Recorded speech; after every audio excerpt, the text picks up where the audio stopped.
todos, sejam bem-vindos aqui ao nosso canal. Meu nome é Regina e é sempre com muita alegria que nós nos colocamos aqui mais uma vez para tentarmos aí divulgar um pouquinho do nosso conhecimento sobre a doutrina espírita e também sobre o Evangelho de Jesus, né? E antes eu gosto sempre de convidá-los para participarem das nossas redes sociais, no Facebook, também no Instagram e aqui também no YouTube, compartilhando, né? Seguindo, se inscrevendo, comentando, nos ajudando, enfim, a divulgarmos e inspirarmos mais pessoas nesse nosso compromisso de promoção do bem. Hoje, o que eu gostaria de compartilhar com vocês é uma reflexão sobre a passagem, né, no capítulo 11 do Evangelho de Marcos, sobre a parábola da figueira seca, que inicia assim: E no dia seguinte, quando saíram de Betânia, teve fome. E, vendo de longe uma figueira que tinha folhas, foi ver se nela acharia alguma coisa. E chegando a ela, não achou senão as folhas, porque não era tempo de figos. E Jesus, falando, disse à figueira: Nunca mais coma alguém fruto de ti. E os seus discípulos ouviram isto. E aí, mais à frente, né, da passagem, nós temos: E eles, passando pela manhã, viram que a figueira se tinha secado desde as raízes.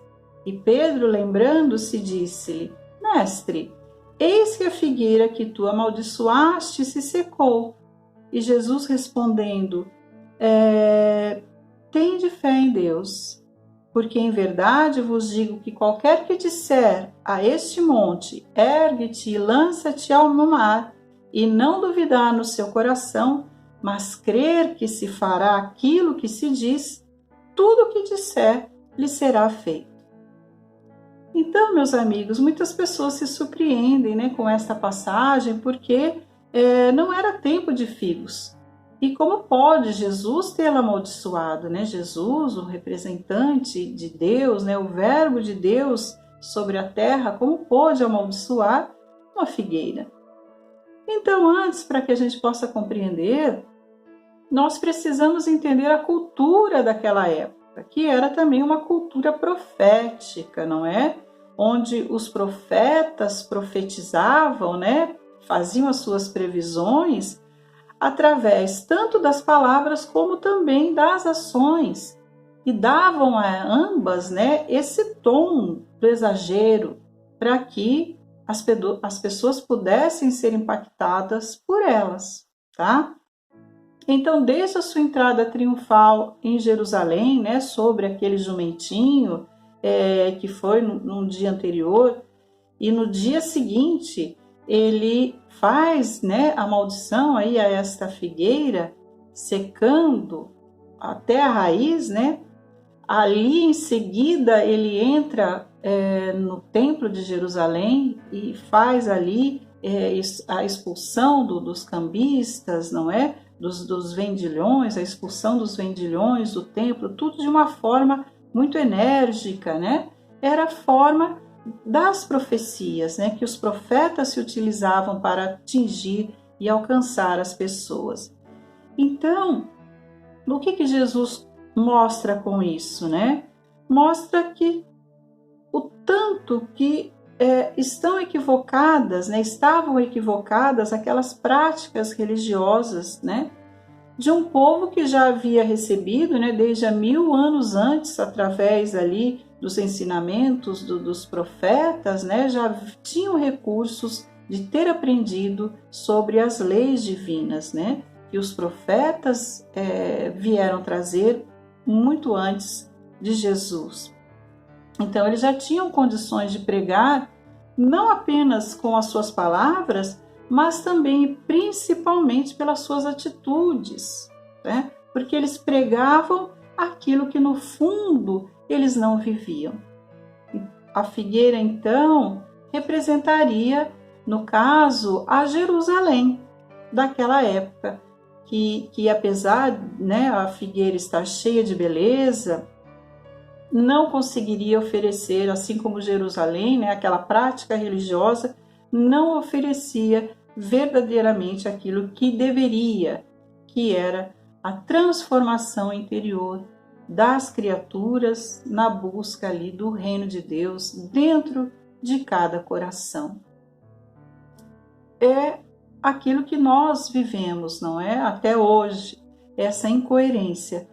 E Allan Kardec, no Evangelho segundo o Espiritismo, lá no capítulo 15, ele tece também comentários sobre esta figueira, né? Sobre esta passagem da figueira, dizendo assim: a figueira que secou é o símbolo dos que apenas aparentam propensão para o bem, mas que em realidade nada de bom produzem. Dos oradores que mais brilho têm do que solidez, cujas palavras trazem superficial verniz, de sorte que agradam aos ouvidos, sem que, entretanto, revelem, quando perscrutadas, algo de substancial para os corações. É de perguntar-se que proveito tiraram deles os que as escutaram. Simboliza também todos aqueles que, tendo meios de ser úteis, não são. Todas as utopias, todos os sistemas ocos, todas as doutrinas carentes de bases sólidas. O que, as mais das vezes, falta é a verdadeira fé, a fé produtiva, a fé que abala as fibras do coração, a fé numa palavra que transporta montanhas, como Jesus colocou. São árvores, ele diz, cobertas de folhas, porém baldas de frutos. Tem toda aquela beleza, né? Mas são carentes de frutos, carentes de obras. Por isso é que Jesus as condena à esterilidade, porquanto o dia virá em que se acharão secas até a raiz. Quer dizer que todos os sistemas, todas as doutrinas que nenhum bem para a humanidade houverem produzido, cairão reduzidas a nada. Que todos os homens deliberadamente inúteis, por não terem posto em ação os recursos que traziam consigo, serão tratados como a figueira que secou.